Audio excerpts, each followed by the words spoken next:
जब पूरी दुनिया युद्धों के अंदर फंसी हुई थी तो भारत ने इंडो पैसिफिक के अंदर गेम पलट दिया, क्योंकि चाइना के बैकयार्ड में जाकर इंडोनेशिया को हथियार बेचकर आ गए हैं मोदी जी। कोई ऐसे वैसे हथियार नहीं, बल्कि ब्रह्मोस मिसाइल। और इस बार पहली बार अस्त्रा मिसाइल बेची गई है। Beyond visual range missile, Bharat का पहला ऐसा मिसाइल एक्सपोर्ट जो पूरी तरीके से गेम चेंजर साबित होने वाला है। और साथ में हमें सबांग पोर्ट मिलेगा, स्ट्रेट ऑफ मलक्का, जो चाइना की सबसे कमजोर कड़ी है।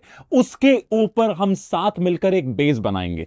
मिलिट्री बेस नहीं, बिल्कुल वैसे जैसे कि हम्बनटोटा चीन ने बनाया श्रीलंका के अंदर। नाम तो है सिविलियन, लेकिन वहां पर पार्क करता है अपने सबमरीन और यहां तक कि अपने जहाज। भारत भी यूज करेगा आने वाले सालों के अंदर। डोनाल्ड ट्रंप के लिए मुंह पर तमाचा है, खासकर क्योंकि ट्रंप बोल रहा था, जब पूछा गया कि आपके रिश्ते कैसे हैं, तो बोल रहा था कि हम भारत की हमेशा मदद करेंगे, उससे बचाएंगे। ये भारत वो नहीं है जिसको मदद की जरूरत है, ये भारत वो है जिससे मदद मांगी जा रही है, जिसके हथियार बेचे जा रहे हैं। और भारत ने हथियार बेचकर इन दोनों देशों को संदेश दिया है कि पहला, ये तुम्हारा इलाका नहीं है, global world order, rules world based order में हम लोग विश्वास रखते हैं। ये जो चाइनीज जो तुम कब्जा करने चाह रहे हो, हम इसको पूरी तरीके से खारिज करते हो। ऊपर से ये डोनाल्ड ट्रंप को भी संदेश है कि इंडो पैसिफिक को अगर तुम नाम चेंज करके एशिया पैसिफिक भी कर देते हो तो उसका फर्क नहीं पड़ेगा, क्योंकि एक ही चीज इंपॉर्टेंट है कि इंडियन ओशन के अंदर इंडिया डोमिनेंट है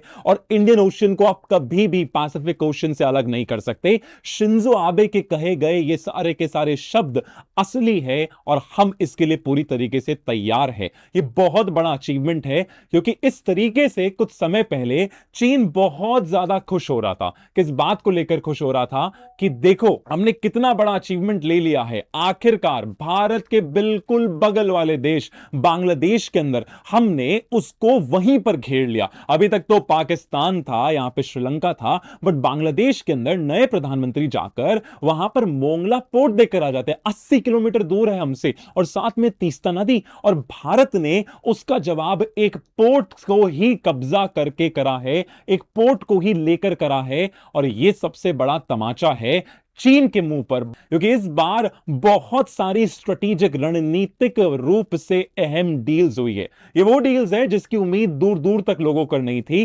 बिकॉज ये कंक्रीट डील्स फाइनलाइज हो चुकी है। ये अनाउंस करा गया है। इंटेंशन नहीं कि हम बेचेंगे, बेचने वाले हैं for sure, guaranteed. Final negotiations होंगे बस। मतलब दोनों देशों के ऊपर सबसे हाईएस्ट लेवल ऑफ ऑफिस के अंदर बातचीत पूरी हो चुकी है। ये बहुत बड़ी बात है कि इंडिया इस बार जब फ्रांस जाता है, अमेरिका जाता है, तो वो डिफेंस डील नहीं साइन करता। ये नहीं कि हम तुम्हारे पास आ रहे हैं और तुम हमें हमारी रक्षा वाले चीजें बेचोगे। नहीं, इस बार भारत दूसरे देशों में जाता है और साफ तौर पर अपने स्वदेशी घरेलू बने हुए मिलिट्री प्रोडक्ट्स को, हार्डवेयर को बेचता है कि देखिए इनकी शक्ति। ऑपरेशन सिंदूर में देखिए कितना जबरदस्त कार्य इसने करा है। पूरी दुनिया के सामने यहां पर पूरी की पूरी क्लैरिटी थी। और ऑपरेशन सिंदूर से भी इसका वास्ता है, क्योंकि जो यहां पर नए राष्ट्रपति जो है वो खुद एक मिलिट्री बैकग्राउंड से। और इंडोनेशिया के डिफेंस अटैचे ने जब एक कॉन्फ्रेंस करी थी तो उसके अंदर भारतीय वायुसेना ने पूरी तरीके से परतें खोली थी कि किस तरीके से हमने पाकिस्तान को शिकस्त दी थी। हर प्लान उनका फेल करा था और पूरी तरीके से बैटलफील्ड डोमिनेट करी थी। बहुत बड़ी यहां पर चीज है। लेकिन सिर्फ सवांग पोर्ट की बात नहीं है, ना मिसाइलों की बात है। यहां पर बात है कि यहां पर हमें मिलने वाले हैं उससे निकल, वो निकल जिस पर ईवीज चलती है, जिस पर स्टील प्लांट्स चलते हैं। वो पूरी तरीके से अब भारत को भी उसमें बड़ी हिस्सेदारी मिल रही है। दुनिया का सबसे बड़ा ग्लोबल प्रोडक्शन यहीं पर होता है निकल का। साथ में रेयर अर्थ पार्टनरशिप भी हुई है जिस पर चीन का कब्जा है। इसी श्रृंखला में हम आगे पढ़ते हैं कि सबसे जरूरी इस पूरे के पूरे इवेंट के अंदर ये सबांग पोर्ट है। इसकी लोकेशन देखिए, ये सबांग पोर्ट बिल्कुल टिप पर बैठता है। कहां पर? इंडोनेशिया के टिप पर बैठता है। स्ट्रेट ऑफ मलाका को ओवरलुक करता है। क्या है स्ट्रेट ऑफ मलाका? ये वो इलाका है जो 40% पूरा का पूरा ग्लोबल ट्रेड हैंडल करता है। दुनिया का सोचिए, 40% अगर कोई ग्लोबल ट्रेड हैंडल कर रहा है तो कितना ज्यादा जरूरी है। ऊपर से ये जो वॉल्यूम है, पूरे के पूरे जो कच्चा तेल निकलता है इन जहाजों पर, वो कुल मिला के 30% तेल है। सिर्फ और सिर्फ चाइना जो दुनिया की वर्ल्ड फैक्ट्री है वो ही इस पर निर्भर नहीं करता। यहां पर बाकी देश भी है जैसे कि जापान, साउथ कोरिया, उन सबको तेल चाहिए, लेकिन रास्ता केवल एक है और वो रास्ते के ऊपर अब भारत अपना किला बनाने वाला है इंडोनेशिया की जमीन पर, जहां पर हर जाता हुआ चाइनीज जहाज पर हम नजर रख पाएंगे। और ये चीज शी जिनपिंग को कभी भी सहन नहीं होने वाली है। यहां पर ट्रैफिक इतना ज्यादा रहता है कि लगभग लगभग 90,000 जहाज गुजरते हैं। ये बड़े बड़े जहाज है, छोटे मोटे जहाजों की तो शायद गिनती भी नहीं होती इसके अंदर।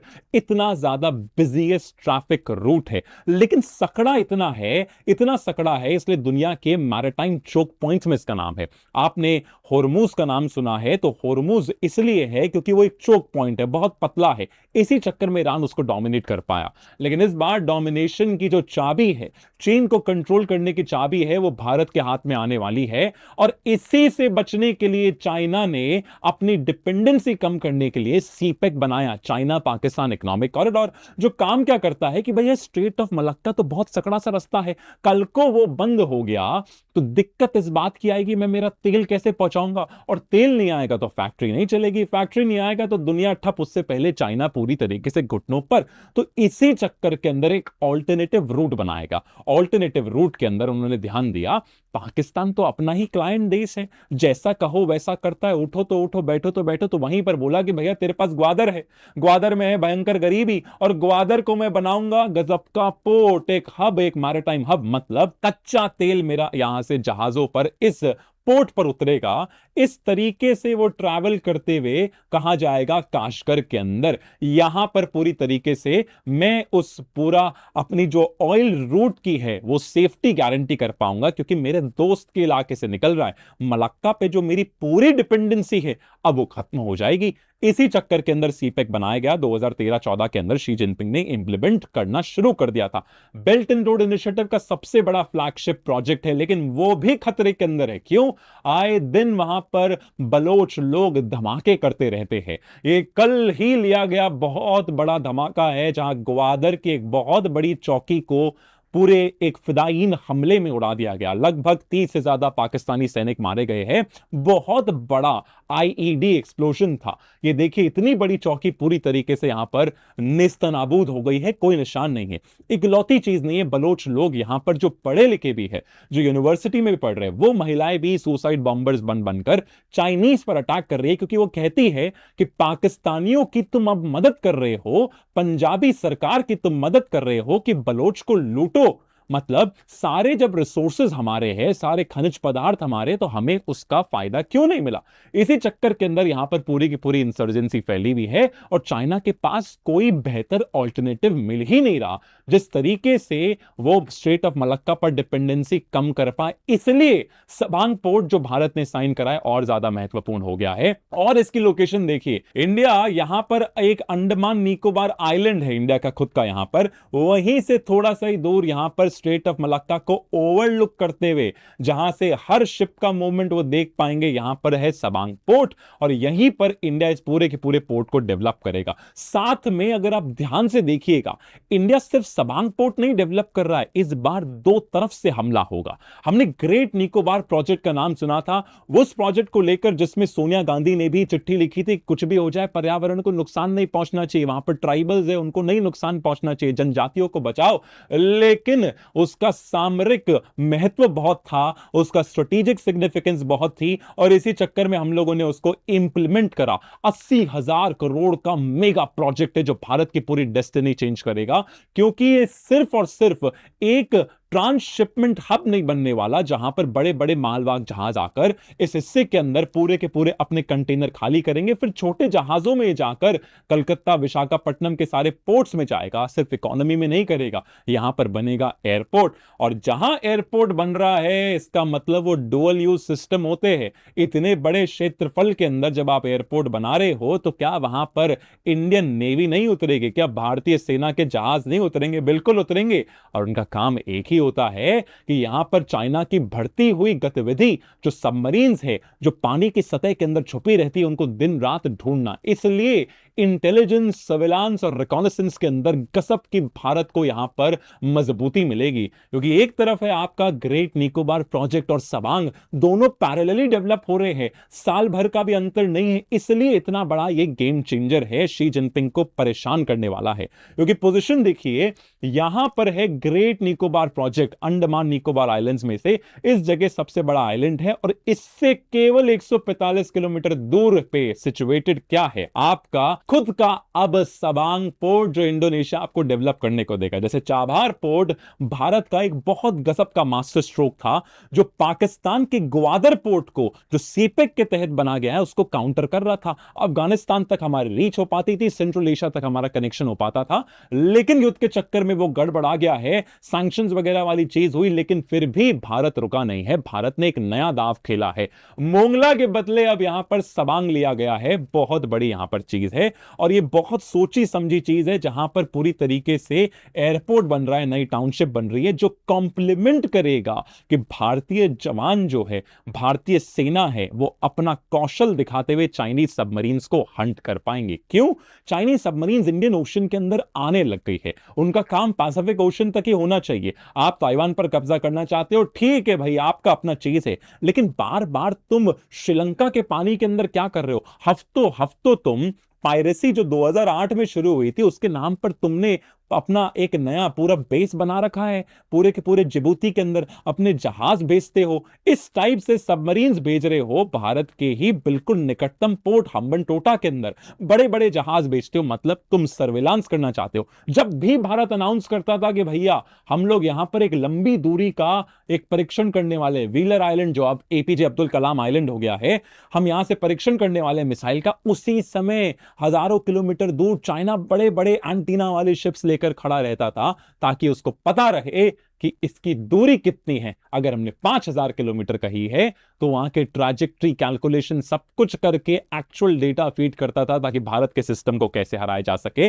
लेकिन अब यहां से गुजरने वाली हर चाइनीज सबमरीन पर भारत तैयार रहेगा मुस्तैदी से, और यह बहुत बड़ा झटका है, क्योंकि इंडिया का भी जो सबसे सदर्न मोस्ट पॉइंट है, इंदिरा पॉइंट, वो भी ग्रेट निको पार पर ही प्रोजेक्टेड है। तो हमने हमारे सबसे ज्यादा जो पिछड़ा हुआ इलाका था, उसको सबसे बड़ी शक्ति के अंदर कन्वर्ट कर लिया है। और इसी के साथ एक और एडवांटेज है, ये पीछे देख रहे हो इतना बड़ा मालवाहक जहाज, बहुत ही बड़ा कंटेनर शिप है, हजारों कंटेनर्स इसके अंदर होते हैं, लेकिन दिक्कत यह है कि भारत के अंदर इस टाइप के पोर्ट्स नहीं है जहां पर आप डॉक कर पाओ। तो यहां पर सबांग की खासियत यह रहेगी कि जो इंडिया भी मिलकर बना रहा है, कि सबांग को हम ट्रांसशिपमेंट हब की तरह कर पाएंगे, जहां पर हमारा जो ट्रेड है आसियान देशों के साथ वो बेहतर हो पाएगा, क्योंकि इसमें यहां पर नेचुरल हार्बर है, इसमें गहराई बहुत ज्यादा है, लगभग 40 मीटर की, और जब गहराई होती है तो फायदा मिलेगा यहां पर भारतीय नौसेना को। गहराई का मतलब सिर्फ ये नहीं है कि बड़े बड़े जहाज यहां पर आके डॉक करेंगे, आएंगी तो क्या, भारत की खुद की सबमरीन्स आएंगी। भारत की सबमरीन्स यहां पर एक बेस बना सकती है। ऊपर से आने वाले सालों में आपको इन दोनों के बीच में बढ़ती हुई रक्षा प्रणाली मिल सकती है, रेसिप्रोकल एक्सेस, एक दूसरे की जमीन का उपयोग, जहां पर रिपेयर हो सकते हैं, लॉजिस्टिक्स हो सकते हैं, और रेगुलरली हमारी इंडियन वॉरशिप्स यहां पर विजिट कर सकती हैं। क्योंकि इस तस्वीर से आपको कुछ याद आया होगा, यह तस्वीर काफी ज्यादा महत्वपूर्ण है, क्योंकि हम्बनटोटा श्रीलंका के अंदर यहां पर एक पोर्ट था जिस पर चीन ने कब्जा कर लिया, पैसे दिए खूब सारे, और उनको बेचारे को कर्ज में डुबो दिया। 99 साल की फोकट की लीज पर ले लिया कि अब से हमारा हो गया। चाइना ने कहा कि भैया बनाए किस लिए था, ये तो तुम्हारी मदद के लिए, मदद नहीं हो पाई, लेकिन कर रहा है खुद की मदद। इस तरीके से इतनी बड़ी बड़ी रिसर्च वेसल्स ये भेजता है इंडियन ओशन के अंदर, जिसका काम होता है समुद्र के नीचे ओशियन फ्लोर मैपिंग, ताकि सबमरीन्स के छुपने की जगह क्या है, सबमरीन्स को रास्ते में क्या अवरोधक बैरियर्स आएंगे, वो सब ये पता करता है। बेस्ट इंटेलिजेंस कलेक्शन कर रहा है वो इंडिया के बैकयार्ड के अंदर। अब यही चीज हम करने वाले हैं चीन के साथ, जब सबांग पोर्ट हमारी मुट्ठी के अंदर जो आ गया है। और ये भारत के लिए बहुत बड़ी जीत है, क्योंकि भारत की जो सिक्योरिटी डॉक्ट्रिन है, इंडियन ओशन को लेकर उसका नाम है सागर, जो कहता है security and growth for all in the region. सबके लिए सुरक्षा होनी चाहिए, सबके लिए प्रोस्पेरिटी होनी चाहिए, और हम किसी को अलग थलग नहीं करना चाहते। लेकिन चीन को उसकी भाषा में जवाब दिया गया कि जब तू हमें घेरने की कोशिश कर रहा है, बनाया तो तूने बेल्ट एंड रोड इनिशिएटिव की, देखो देखो किस तरीके से हम जाल बिछा रहे हैं। उस जाल के अंदर धीरे धीरे उसने पोर्ट खरीदना शुरू करा, पोर्ट अपने कब्जे में लिया ताकि भारत का गला घोटा जाए। और उसके अंदर यहां पर ग्वादर पाकिस्तान में कब्जा है, यहां पर जिबूती में उसने नेवल बेस बना रखा है, टोटा तो उसके कब्जे में है। हम क्यों भूल जाते हैं मोंगला पोर्ट जो है वो उसको मिल चुका है, बांग्लादेश ने सौंप दिया, और यहां पे क्यापक्यू जो म्यांमार के अंदर है वो भी उसकी मुट्ठी के अंदर है। इसको काउंटर करने के लिए भी इंडिया ने बोला हम भी तुम्हें एक हार पहनाते हैं और डायमंड का नेकलेस होगा, तुमने तो मोतियों का एक पूरी रस्सी बनाई है। यह है भारत की दूसरी स्ट्रैटेजी जो सीधे तौर पर इंप्लीमेंट कर रही है कि जो चाबहार ईरान का जो पोर्ट है वो हमारे पास है, साथ में जो दख्म पोर्ट है ओमान का वो भी हमने बनाया है। और अब अजम्पशन आइलैंड सीशेल्स के अंदर जो हुआ था, जो खुद का एक्टिव मिलिट्री बेस है, भारत चुपचाप स्वीकार नहीं करता लेकिन सारी सैटेलाइट तस्वीर उसकी तरफ इशारा करती है, वो भी भारत के पास है। और अब एक बहुत जरूरी एडिशन आया है जिसका नाम है सबांग इंडोनेशिया वाला पोर्ट। और सिर्फ ये इतनी सी चीज नहीं है, क्योंकि इस बार वो हमसे ब्रह्मोस भी खरीद रहा है, वो खूंखार मिसाइल जिसने पाकिस्तान से लेकर सारे दुश्मनों के मन में डर फैला रखा है। चीन के पास भी ऐसा कोई काउंटर नहीं है। ब्रह्मोस दुनिया की सबसे फास्टेस्ट फ्लाइंग क्रूज मिसाइल है जिसको कोई रोक नहीं पा रहा। नए वर्जन्स पर काम हो रहा है और इंडोनेशिया ने बहुत समय से दिलचस्पी दिखाई थी। क्यों? क्योंकि हरकतें देख लो, ये है चाइना के कोस्ट गार्ड्स, किस तरीके से ये लोग हैरेस करते हैं, परेशान करते हैं। फिलीपींस के जमीन पर कब्जा करने का है, साउथ चाइना सी पर इसने अपना पूरा जाल फैला रखा है, साथ में इस तरीके से टक्कर देकर डुबो देते हैं। ऐसी घटनाओं से बचने के लिए जहां इंडोनेशिया कभी भी ऐसी सिचुएशन में नहीं फंसे जहां पर चाइना सच में उसकी जमीन पर कब्जा कर ले, ये स्टेप लिया गया है कि भारत से ब्रह्मोस मिसाइल लेंगे। ऑपरेशन सिंदूर की सॉलिड परफॉर्मेंस दुनिया के सामने है ही, और ये इसलिए लिया गया है क्योंकि साउथ चाइना सी के इतने बड़े समुद्र पर चीन ने अपना कब्जा कर लिया। बोला कि हजारों साल पहले ये मेरे पास डॉक्यूमेंट थे, ये मेरा हो गया, मतलब अंतरराष्ट्रीय कानून को पूरी तरीके से हटा दिया। क्योंकि चीन ने कहा कि भैया जिसकी लाठी उसकी भैंस। उसी के हिसाब से नटूना सी के अंदर भी जो इंडोनेशिया का हिस्सा है वहां पर भी चाइनीज फिशिंग करने आ रहे, अपने वहां पर कोस्ट गार्ड पेट्रोल वेसल्स भेज रहे हैं। चाइनीज नेवी यहां पर आ रही है और इंडोनेशिया को पता है कल को अगर उसने अपनी तैयारी नहीं करी तो उसकी हालत भी फिलीपींस की तरह हो जाएगी। और भारत यहां पर बहुत इंपॉर्टेंट पार्टनर है, क्योंकि भारत अमेरिका की तरह धोखेबाज नहीं है। भारत सच में सशर्त प्रॉपर तरीके से उस कंट्री का डेवलपमेंट देखना चाह रहा है, साथ मिलकर काम करना चाह रहा है। ये बहुत बड़ा फर्क है अमेरिका और भारत के अंदर। हाथ मरोड़ के कोई काम नहीं कराता भारत, इसलिए पसंद है। और इस बार सबसे एक्सक्लूसिव डील हुई है अस्त्रा मिसाइल को लेकर। ये बियॉन्ड विजुअल रेंज मिसाइल है। बीवीआर मिसाइल का मतलब यह है कि इस समय दुश्मन को पहले कौन देख लेता है वहीं पर काम तमाम है। दुश्मन को पहले देखने का मतलब रेडार ने ढूंढा, मिसाइल ने लॉक करा और दैट्स से दुश्मन का खेल खत्म। जरूरी नहीं है कि आप आमने सामने आकर लड़ाई करो। इसी श्रेणी के अंदर बीवीआर मिसाइल बनाई गई थी और यह पूरी तरीके से डेवलप करी है डीआरडीओ, इंडिजिनस ने डेवलप करी है। सुखोई 30 के अंदर यह तैनात है, साथ में तेजस के अंदर भी लग गई है बेहतरीन परफॉर्मेंस। और अस्त्रा मार्क 2 भी जो बड़ी रेंज के साथ 250 किलोमीटर की रेंज है वो भी अभी अंडर डेवलपमेंट है। यह भी सेल फ्यूचर के अंदर हो सकती है। इसके अलावा निकल के ऊपर भी भारत ने जबरदस्त काम करा है, क्योंकि इंडोनेशिया दुनिया का सबसे बड़ा प्रोड्यूसर है। देखिए सेकंड फिलीपींस है, लेकिन दोनों के बार्स में आप क्षमता देख लिए कि कितना ज्यादा पीछे है सेकंड वाला। और इस चक्कर के अंदर भारत को इसकी बहुत ज्यादा जरूरत है, क्योंकि दुनिया का लगभग 60 से 70% निकल जाता है स्टेनलेस स्टील बनाने के अंदर। और बिना स्टील के ना आपके पूरे प्लांट्स है, ना कोई आपकी वेपन्स है, ये सब तरीके से रुक जाएंगे। तो इसी चक्कर के अंदर भारत की जो क्षमता है स्टील के अंदर बढ़ाने की और इकोनॉमिक डेवलपमेंट करने की, इंफ्रास्ट्रक्चर का जाल बनाने की, उसके अंदर हमें गारंटीड सप्लाई मिलेगी निकल की। साथ में ये यूज होते हैं कहां पर? बैटरीज के अंदर यूज होते हैं, रिचार्जेबल बैटरीज के अंदर, और ऊपर से इंडस्ट्रियल एलॉयज भी है, क्योंकि बाकी सबके साथ मिक्स करके इनको एक स्पेशलिटी दी जाती है। यहां तक कि इनका यूटिलिटी है बहुत ही कॉम्प्लेक्स इंजीनियरिंग मार्वल्स, जैसे कि जेट इंजन के अंदर और मरीन इंजीनियरिंग के अंदर। बिना इस मेटल के आपको सीधे तौर पर सक्सेस नहीं मिल सकती, कंट्री की ग्रोथ नहीं हो सकती, और ये हमने सिक्योर कर लिया है। ऊपर से रेयर अर्थ के अंदर भी यहां पर अग्रीमेंट हुआ है, वो रेयर अर्थ जिसको शी जिनपिंग ने सोचा ये तो मेरे पास रहेगा, अमेरिका को मैं झुका सकता हूं, लेकिन यही उसकी सबसे बड़ी गलती थी। दुनिया को ब्लैकमेल करने का मतलब है कि दुनिया ने सीखा कि हमें इससे साथ नहीं देना, इससे हमें पीछा छुड़ाना है। हम भले ही अमेरिका के साथ क्रिटिकल मिनरल्स पार्टनरशिप में चले गए हैं, लेकिन हम बायलैटरल डील्स भी कर रहे हैं ऑस्ट्रेलिया से लेकर यहां तक कि अब इंडोनेशिया के साथ, ताकि हम रेयर अर्थ्स के अंदर किसी और देश पर डिपेंडेंट नहीं हो। और जब हम सेमीकंडक्टर्स के अंदर इतने बड़े बड़े कदम ले रहे हैं, तो उसके अंदर भारत की फ्यूचर सक्सेस स्टोरी के अंदर ये और ज्यादा काम आने वाला है। लाइक शेयर एंड सब्सक्राइब करना मत भूलें।